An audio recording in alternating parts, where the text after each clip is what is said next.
Pada video ini kita akan membahas tentang sistem reproduksi pada wanita. Sebelumnya perlu kita ketahui bahwa sistem reproduksi pada wanita adalah sistem biologis yang terdiri dari organ dan jaringan yang digunakan untuk berkembang biak pada wanita. Yang pertama-tama kita akan membahas tentang genitalia. Genitalia ini dibagi menjadi dua bagian, yaitu genitalia eksterna dan genitalia interna. Kita akan membahas satu persatu.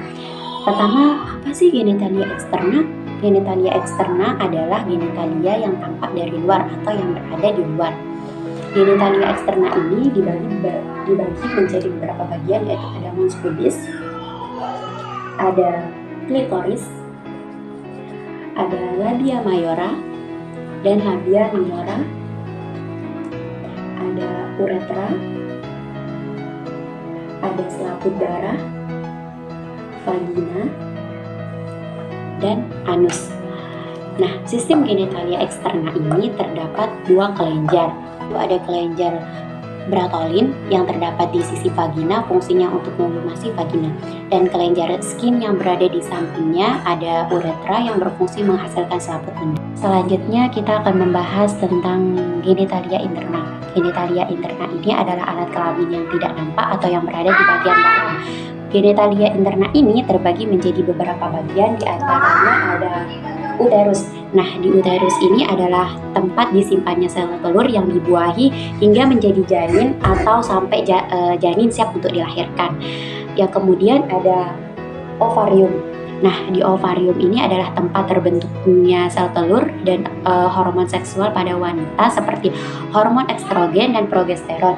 Di ovarium ini juga adalah tempat bertemunya sel telur dan sperma. Yang kemudian ada tuba Fallopi.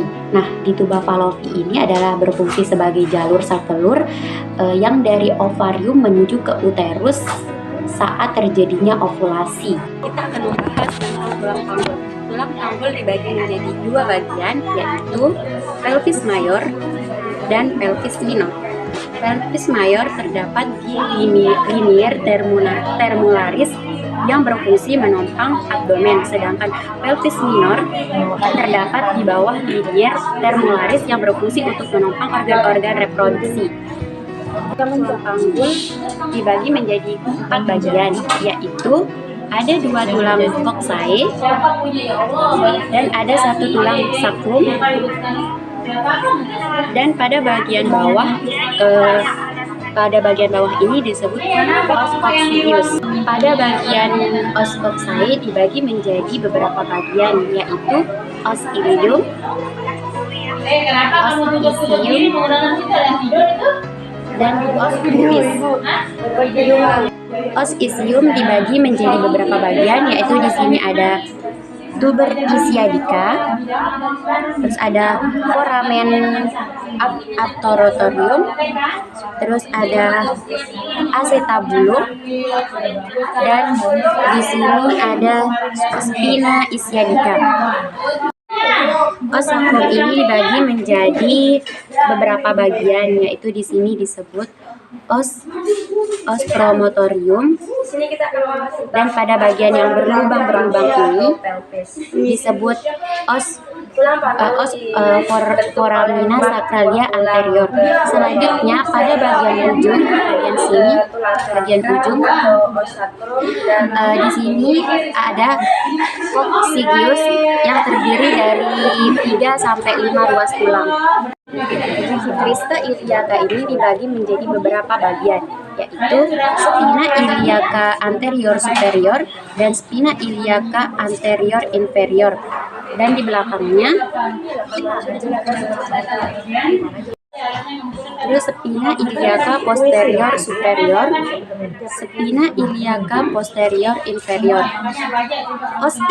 kemudian kita akan lanjut ke os ischium. Os ischium dibagi menjadi beberapa bagian, yaitu di sini ada tuber ischiadica, terus ada foramen abturatorium, terus ada acetabulum, dan di sini ada spina ischiadica. Os sacrum ini dibagi menjadi beberapa bagian, yaitu di sini disebut os promotorium, dan pada bagian yang berlubang-berlubang ini disebut foramina sacralia anterior. Selanjutnya pada bagian ujung, bagian ujung, di sini ada coccygeus yang terdiri dari 3 sampai 5 ruas tulang. Selanjutnya kita akan membahas tentang articulatio yang ada pada anatomi panggul. Nah, yang pertama di sini ada articulatio sacrum iliaca yang menghubungkan os ilium dengan os sacrum. Dan pada bagian bawah ini dinamakan dengan articulatio sacrococcygeus yang menghubungkan antara os sacrum dan os coccygeus. Dan di sini articulatio symphysis pubis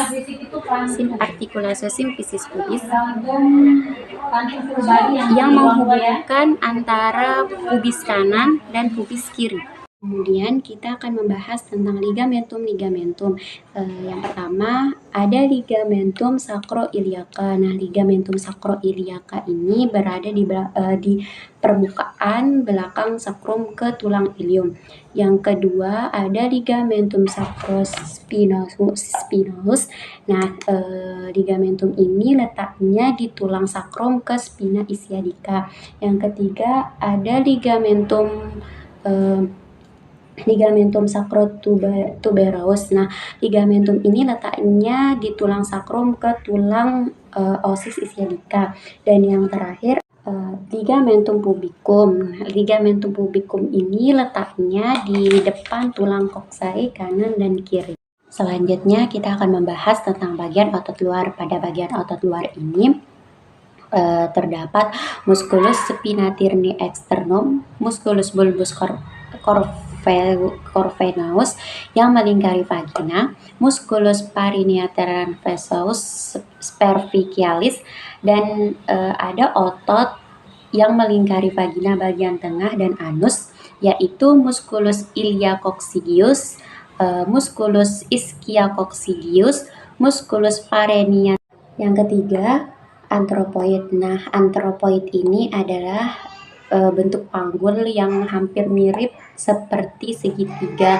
Lalu diameter transpornya itu berada di posterior dekat sakrum dan spina ischiadica tidak menonjol. Bentuk panggul ini lebih banyak ditemukan pada laki-laki, dan jika pada wanita memiliki bentuk panggul seperti ini, maka wanita tersebut memiliki bentuk tubuh yang tinggi dan besar. Yang kemudian bentuk panggul yang keempat adalah platypeloid. Platypeloid ini hampir berbentuk seperti oval. Lalu diameter transformnya lebih besar daripada diameter anterior superiornya. Bentuk sakrumnya lebih mendatar. Bentuk panggul seperti ini jarang dimiliki oleh. Selanjutnya yang terakhir adalah pemeriksaan panggul luar. Pemeriksaan panggul luar ini bertujuan untuk menilai keadaan bentuk panggul, apakah ada kelainan atau apakah ada yang memperlambat jalannya persalinan. Bentuk panggul terbagi menjadi 4 bagian. Yang pertama ada distansia spinarum. Nah, distansia spinarum ini pemeriksaannya dilakukan pada spina iliaca superior inferior. Jarak normalnya 23 sampai 26 cm. Yang kedua ada distansia cristarum. Nah, distansia cristarum ini pemeriksaannya di bagian crista iliaca destra dan sinistra, dan jarak normalnya 26 sampai 29 cm. Kemudian yang ketiga adalah conjugata externa. Nah, conjugata externa ini pemeriksaannya dilakukan dari ujung symphysis pubis dan ujung processus spinesus ruas tulang tumpal kelima. Jarak normalnya adalah 18 sampai 20 cm. Yang keempat adalah lingkar panggul. Nah, lingkar panggul ini dilakukan dari atas symphysis pubis ke pertengahan antara spina iliaca anterior superior dan melingkari semua panggul. Normalnya adalah 80 sampai 90 cm. Mungkin sekian dari video saya, kurang lebihnya saya mohon maaf. Wassalamualaikum warahmatullahi wabarakatuh.